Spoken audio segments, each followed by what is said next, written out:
நான் திரு ஏழ நாகநாதன் உங்கள்கிட்ட தொடங்குறேன். இந்த அறிக்கையில ரொம்ப முக்கியமா திமுக எதையெல்லாம் முன்வைக்குது அப்படின்னு பார்க்கலாம். ஐ பிலாங் டு டிராவிடியன் ஸ்டாக்னு பேர் எங்கள் அண்ணா வந்து ராஜ்யசபாவில் முதல் பேச்சில் சொல்லும் போது அது வங்காளிக்கோ மராத்தியத்துக்கோ குஜராத்துக்கோ எதிர்ப்பானவில்லை.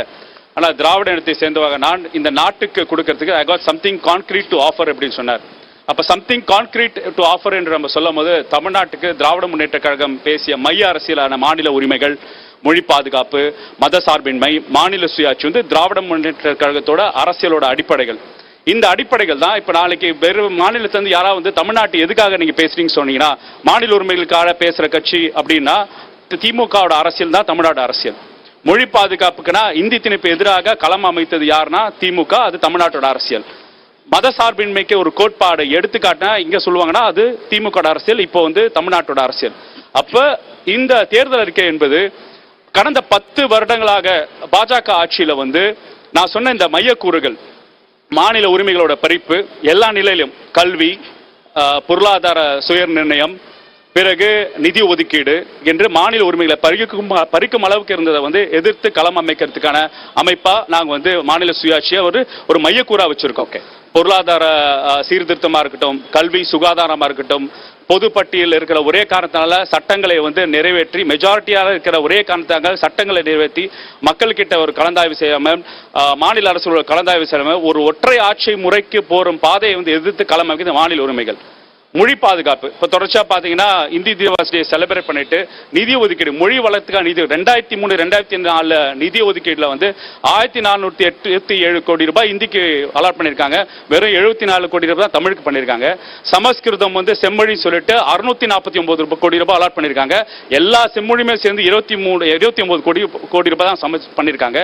அப்ப எல்லா கோ அபிஷியல் லாங்குவேஜஸையும் எட்டாவது அட்டவணையில் எல்லா கோ அபிஷியல் லாங்குவேஜஸை ரெகக்னைஸ் பண்ணோம். எல்லாமே அபிஷியல் லாங்குவேஜ் ஆக்கணும்னு எங்களோட மைய நீரோட்டத்தை மொழி பாதுகாப்பு பற்றி பேசுகிறோம்.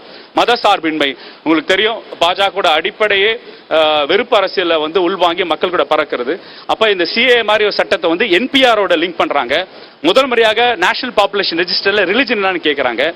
சிஏஓ என்பிஆர் லிங்க் பண்ணும் போது தான் நம்ம கேட்குறோம், திமுக கொண்டு வந்த சட்ட திருத்தங்கள் வந்து சிஏ அமெண்ட்மெண்ட் அப்ப எடுத்துக்கல, நிறைவேற்றல.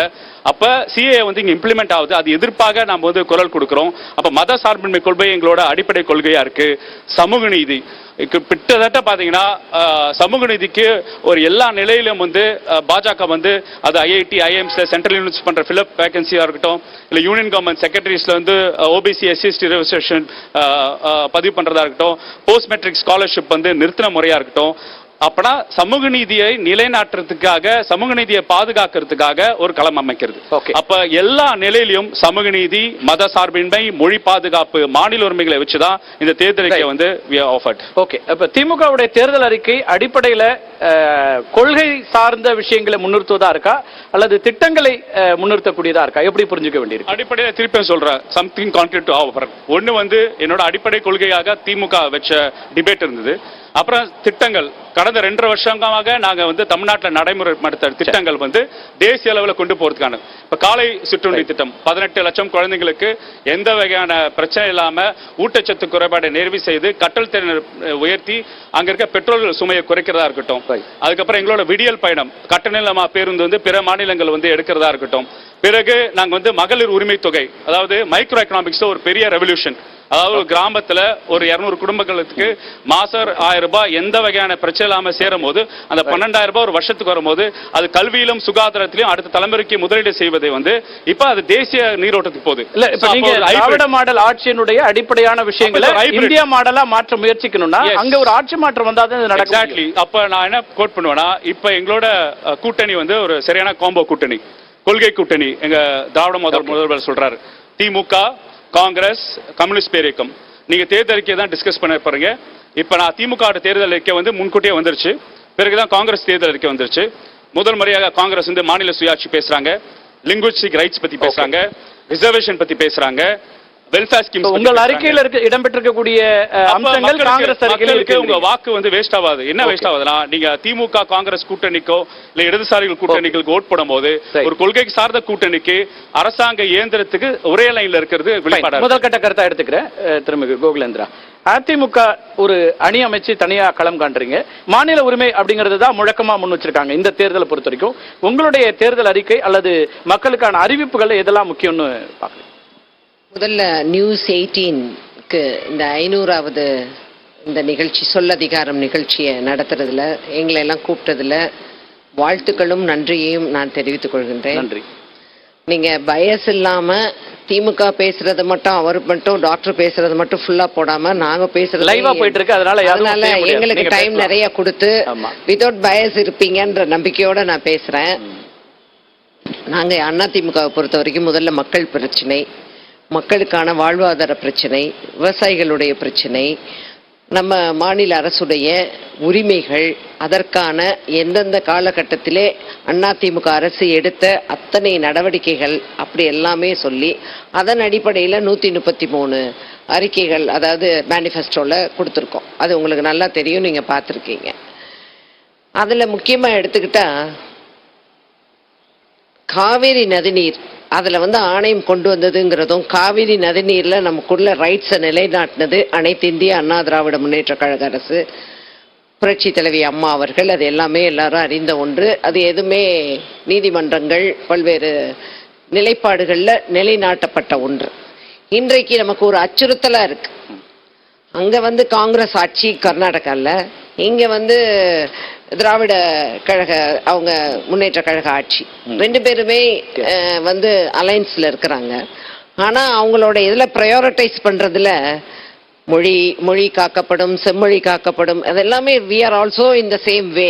ஆனா நம்மோட விவசாயிகள், தமிழகத்தின் விவசாயிகள், அவர்கள் பாதுகாக்கப்பட வேண்டும், டெல்டா மாநிலங்களில் உள்ள அத்தனையும் பாதுகாக்கப்பட வேண்டும் என்ற அடிப்படையில தான் எங்களுடைய கொள்கைகள் எல்லாமே we are standing for our rights அப்படிங்கிறதுல நாங்க இருக்கோம். மேகதாதாதே இப்படி ஒவ்வொரு விஷயங்களையும் நீங்க பாத்தீங்கன்னா, தமிழ்நாட்டின் உரிமை, தமிழ்நாட்டின் வாழ்வாதாரம் எந்த வகையிலும் பாதிக்க கூடாத ஒரு வகையில. இன்னொன்னு, we are not with any national party, issue based.